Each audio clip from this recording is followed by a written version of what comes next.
안녕하십니까. 1위의 경제연수입니다. 오늘은 셀트리온이라는 기업의 기업 분석 리포트를 요약해 드리도록 하겠습니다. 일단 이번 셀트리온 합병 개요에 대해서 먼저 설명을 드리겠습니다. 이 존속회사는 셀트리온으로 흡수합병이 됩니다. 그래서 우측에 보시면은 셀트리온과 셀트리온 헬스케어 서로 합병을 해요. 셀트리온 회사로 존속이 되며 자세한 내용은 좌측에서 설명을 드리도록 하겠습니다. 셀트리온 제약은 이번 합병에서 제외가 됐습니다. 그러나 이사의 합병 종료 후 6개월 이내 합병 추진할 계획을 밝히겠다고 이번 공식 때 밝혔습니다. 합병 비율은 셀트리온 헬스케어 한 주당 셀트리온에 0.4492620주를 배정받게 됩니다. 주식 매수 청구권 기준가는 아래와 같습니다. 셀트리온은 약 15만원이고요. 셀트리온 헬스케어는 약 66,800원이 되겠습니다. 이에 대한 합산 한도는 1조 원으로 설정을 하였는데요.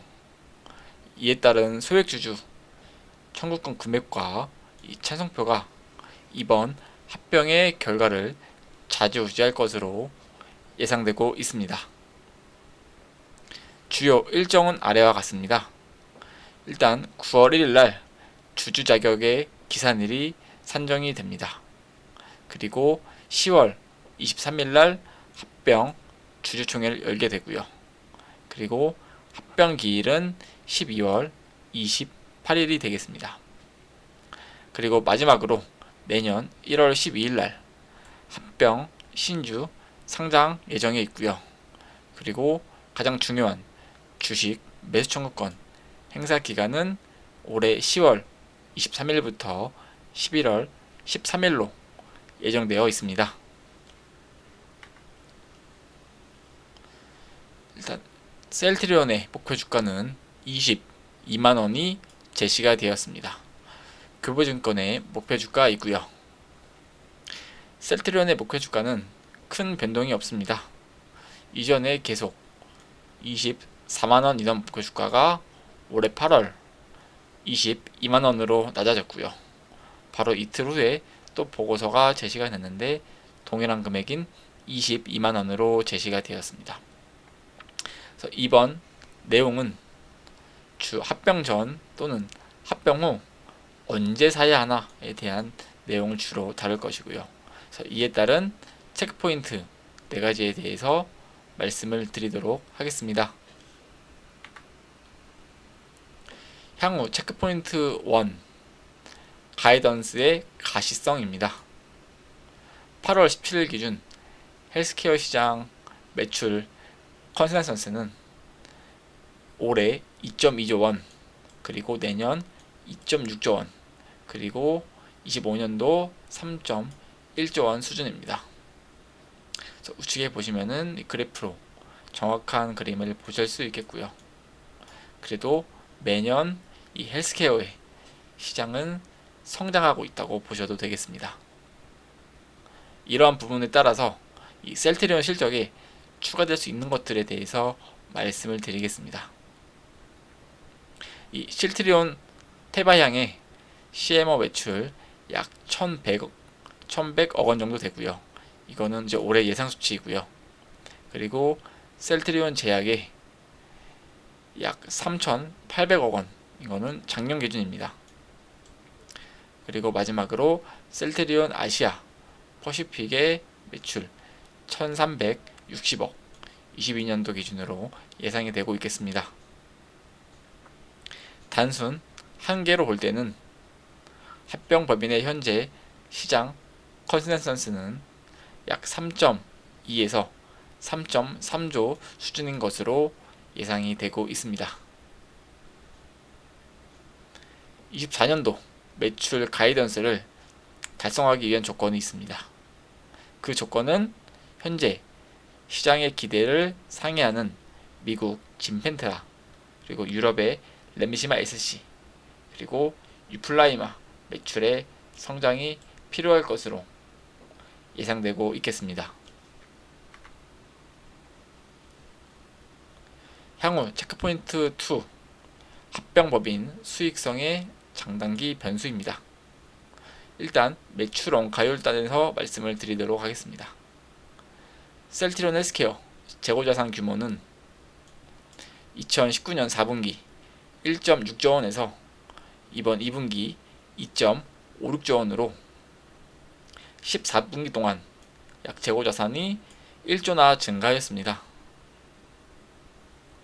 동기간 동안 인식한 이 재고자산은 셀트리온의 누적 영업이익에 이미 반영이 되어 있습니다.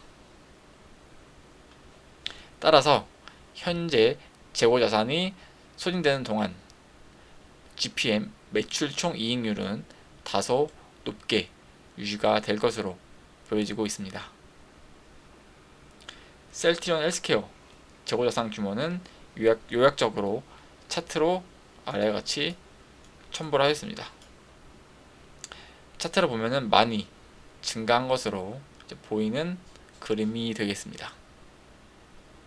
판관비 부문에서는 이번 회사는 이번 합병으로 인위적인 인력 구조 조정이 없을 것이라고 밝혔습니다. 따라서 합병에 따른 판관비 절감 효과보다는 장기적인 판관비 증가 억제 효과에 주목할 필요가 있겠습니다. 그리고 이 주 요인은 삼각비가 주요 포인트가 될 것 같은데, 셀트리온 헬스케어가 인식한 무형자산을 삼각하는 비용 반영이 필요합니다. 그렇지만 이 부분에 대해서는 합병 후 삼각자산 규모는 인수 후에 구체적으로 공개가 될 것으로 보여집니다. 그래서 이 부분이 합병 인수가 끝나야 정확한 삼각 규모가 나올 것 같고요. 그에 따른 또 컨센서스가 조정이 있을 것으로 예상이 될 것으로 보이는 게 현 기준으로는 맞는 것 같습니다. 향후 체크포인트 3, 합병의 실질적 시너지 효과입니다. 회사에서는 합병의 시너지 효과로 크게 세 가지를 제시하였습니다.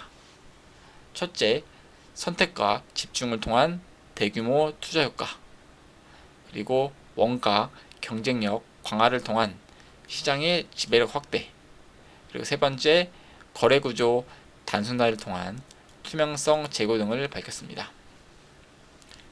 이 중 특히 거버넌스의 투명성을 강화할 수 있을 것으로 예상되고 있고요. 그 이유는 셀트리온 헬스케어를 통하지 않아 거래 구조가 단순해져 실제 경제적 이익 창출 효과를 확인할 수 있기 때문입니다. 셀트리온의 ESG 평가 등급 현황을 보시겠습니다. 지배 구조는 꾸준히 B에서 B+ 수준의 지배 구조 평가를 유지하고 있습니다. 그래서 만약 이번 합병 이후에 재평가를 받게 된다면 이러한 지배 구조가 A로 올라갈 수 있을 거라고 예상이 들겠습니다. 그래서 이번 합병을 통해서 이러한 지배 구조에 대해서 좀 더 투명한 기업이 되기를 기원하겠습니다. 마지막으로 향후 체크포인트 4, 주식 매수 청구권 행사 규모입니다. 이 주식 매수 청구권 한도는 1조 원을 제시하였습니다. 8월 17일 기준 2개사의 합산 시가총액이 31조인 점을 고려할 때에는 전체 주권 중 약 3.2%의 매수가 가능할 것으로 보여지고 있습니다. 셀트리온의 주요 주주인 국민연금이 동의한다는 가정하에 주식 매수 청구권 대상에서 제외가 될 경우에는 이번 7월 기준 주식 매수 청구권을 청구할 셀트리온 그리고 헬스케어의 소액 주주는 각각 59%와 66.2%가 될 것으로 예상이 되고 있습니다. 대주주와 국민연금이 동의 가정 시 전체 소액주주 중에서 매수 청구를 신청하는 이 주주의 비중이 5%를 내를 넘지 않을 경우에는 합병이 성사가 될 것으로 보여지고 있습니다. 다만 서정진 회장님은 이번 간담회를 통해서 행사된 주식 매수 청구권 규모가 1조를 초과할 경우에는 대비한 보관이 있다고 밝혔습니다. 그래서 저는 약간 이 1조도 살짝 의심이 갑니다. 그 내용은 다음 페이지에서 사진을 보면서 설명을 드리도록 하겠습니다.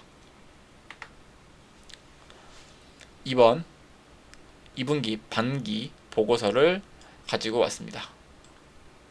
셀트리온과 헬스케어의 반기 보고서이고요. 이거는 별도입니다. 두 개 다 별도 기준이고요. 셀트리온은 현재 약 5,665억 원의 현금을 보유하고 있고요. 셀트리온 헬스케어는 약 2,097억 원 정도를 보유하고 있습니다. 이러한 점을 비춰볼 때 약 7천억 원에서 8천억 원 수준의 현금을 보유한 것으로 지금 파악이 되고 있습니다. 그래서 앞에서 말씀드린 1조 원이란 규모가 살짝 의구심이 들 정도로 좀 믿기 어렵습니다. 그래서 과연 그 대안이 어떤 것인지 그 부분은 향후 합병 진행 결과를 보면서 계속 지켜보도록 해야 될 것으로 판단이 들겠습니다. 이 마지막으로 셀트리온과 셀트리온 제약의 차트를 보도록 하겠습니다.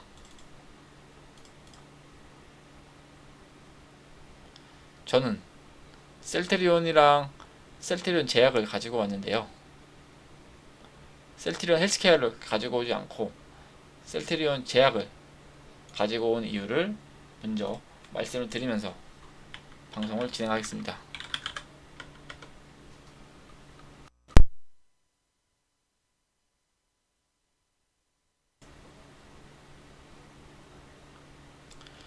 셀트리온 제약 차트를 가지고 온 이유는 아직 셀트리온 헬스케어가 그 차트의 데이터가 아직 많이 부족한 상태입니다. 그 이유는 상장한지 셀트리온과 셀트리온 제약보다 좀 늦기 때문입니다. 지금 차트 보시면은 제가 10년치 이상의 데이터를 가지고 왔는데 아직 헬스케어는 2017년에 상장을 했기 때문에 그러한 데이터를 볼 수가 없습니다. 그래서 이 두 가지 기업을 가지고 차트 분석을 할 거고요. 그래서 왜 셀트리온 헬스케어 차트가 없는지에 대해서는 제가 방금 설명드렸다시피 그런 내용 때문에 그렇다고 알고 계시면 될 것 같습니다. 차트상 보면은 셀트리온보다는 셀트리온 제약이 좀 더 좋아 보입니다. 그래서 이 그룹주의 특징을 보니 이 120월선을 기준으로 방향이 잡히고 있는 것 같습니다. 일단은 120월선 기준에서 봐서는 셀트리온은 지지를 받고 있고요. 셀트리온 제약은 그보다 높은 위치에서 지지를 받고 반등이 나온 모습입니다. 그래서 이러한 121원선의 지지 여부가 향후 주가의 방향을 보여줄 것 같고요. 그리고 이번 합병에 관한 결과를 이 시장에서 어떻게 반응하냐에 따라서 또 위로 갈지 밑으로 내려갈지 그 부분도 갈려질 거라고 보고 있습니다. 그래서 셀트리온 같은 기업은 이 PBR 차트나 PBR 차트를 좀 맹신할 수 없기 때문에 단순히 차트 관점에서만 분석을 했고요. 만약에 여기서 시장에서 합병에 대한 좋은 기대감이 나오고 그리고 지지를 받고 올라간다면은 재차 향후 전 고점까지도 갈 수 있는 기업이라고 생각이 들겠습니다. 그래서 오늘 방송 내역 보시고 셀트리온을 합병 전에 매수할지 합병 후에 매수할지 저희 시청자분들께서 적절히 판단하셔서 매수를 하시면 될 것 같고요. 또한 그 판단은 이제 본인에게 있는 점 유의해 주시기 바라겠습니다. 해당 자료는 2023년도 8월 18일 교보증권 김정년 애널리스트님의 보고서를 토대로 작성이 되었습니다. 해당 자료는 참고용으로만 보시고 본 투자의 최종 결정과 책임은 본인에게 있겠습니다. 여러분의 구독과 좋아요는 큰 힘이 됩니다. 오늘도 좋은 영상 시청해 주셔서 감사합니다.